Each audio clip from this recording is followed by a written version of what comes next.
Bien amigos, son las 12:50 y estamos enlazados vía telefónica con el doctor Francisco Díez-Canseco, fundador de Perú Nación, con quien vamos a conversar sobre algunos temas de interés nacional y a quien damos la más cordial bienvenida.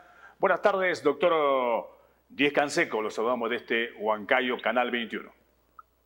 Muy buenas tardes.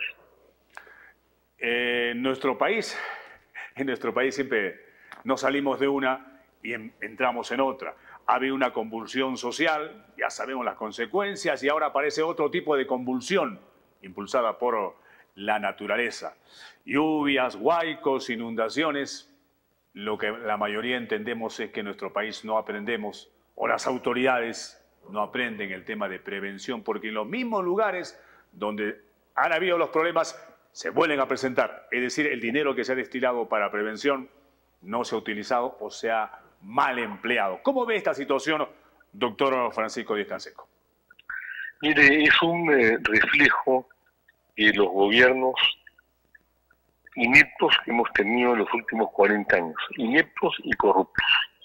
Gobiernos que no han manejado las cosas adecuadamente, porque en general las personas que han llegado al poder lo han hecho sin equipo de trabajo, con programas de gobierno que estaban simplemente para ser exhibidos al público y que jamás fueron aplicados, improvisando en el camino y, por supuesto, heredando los cuadros de gobierno de los regímenes anteriores porque no tenían a quién poner.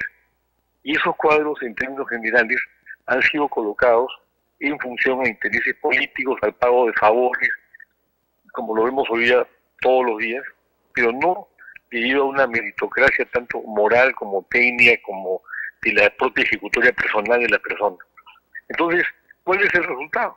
El resultado es que no ha habido dinero. Yo no me canso de repetir para que sea más sensible y visible la figura de lo que ocurrió el año pasado.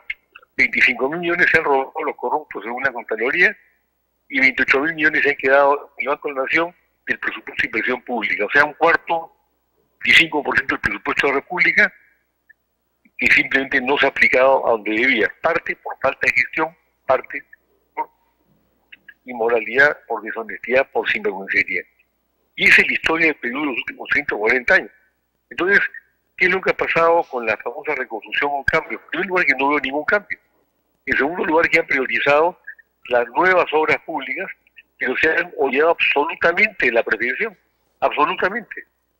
Entonces, y dentro de eso sabemos perfectamente bien que la plata, ¿no es cierto?, se ha manejado discrecionalmente por parte de los gobiernos regionales, de los municipios, etcétera, y que la intervención de la autoridad de la reconstrucción con cambio, que ha estado manejada o revisada por un grupo, un consorcio inglés, se limitó simplemente al diseño de las obras, pero no a la ejecución de las mismas. Y al entrar a la ejecución, hemos vuelto a caer en la de siempre.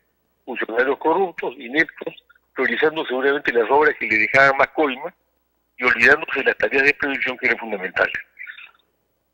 Doctor Francisco Díez-Canseco, parece que debido a esto, el foco de la atención del país, en preocupación para algunos y en desesperación para los que efectivamente están siendo directamente perjudicados, está ahí. Y el tema de las elecciones y otros temas ya han pasado a un segundo plano. El 2023 ya usted considera que no van a haber nuevas elecciones, ¿verdad? ¿O hay algún camino por ahí que usted vislumbra? Mire, si me permite un breve análisis, lo que ha ocurrido en la Comisión de Constitución es una vergüenza. Guerra García, entiendo que es el vocero de los fujimoristas, insistió en su propuesta para que las elecciones se anticipen para este año, ya no para octubre, sino para diciembre. Yo creo que por ignorancia, pero probablemente por cálculo político, eso dañó un tema central.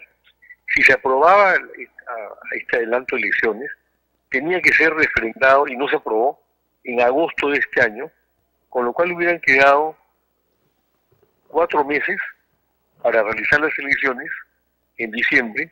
Y ha dicho el Jurado Nacional de Elecciones que para organizar una elección requiere de 7 meses. O sea, era inviable que se hicieran las elecciones de este año. Sin embargo, insistió en el proyecto. Lo más probable es que lo haya hecho para quedar bien con Dios y con el diablo. Con Dios, en la medida en que están apoyando el adelanto inmediato de elecciones, es puro populismo y demagogia. Y con el diablo, porque bajo la mesa él sabía que las elecciones eran inviables. Y del otro lado, los votos han sido simplemente para entornillarse la curul o por el cálculo de que algunos candidatos no quieren que hayan elecciones porque no les conviene el adelanto de elecciones en la medida en que ahí sí habría un periodo de 5 años, desde la elección hasta el término del mandato del nuevo presidente y el nuevo Congreso, que culminaría pues en 2029, con lo cual deja completamente fuera de carrera a una serie de los que hoy día están ejerciendo el mandato parlamentario o aquellos que quieren también llegar a la presidencia de la República. Resumen, primaron los intereses personales y partidarios por encima de los intereses del país. Es verdad. Estaba chequeando los diarios y me gustaría su opinión sobre este tema. Y en la parte final, López Obrador, presidente de México, afirma: la corrupción es una fuente de financiación para el bienestar del pueblo. ¿Qué opinión le merece lo que ha dicho el presidente de México? Yo creo que López Obrador ya es un caso psiquiátrico. Por ejemplo, la vez pasada, cuando se negó a entregarle a la presidenta del Perú la presidencia de la Alianza del Pacífico, que le correspondía rotativamente al Perú, dijo que iba a consultar con el Grupo de Río. Pero el Grupo de Río no existe hace 12 años. O sea que el sujeto está en las nubes.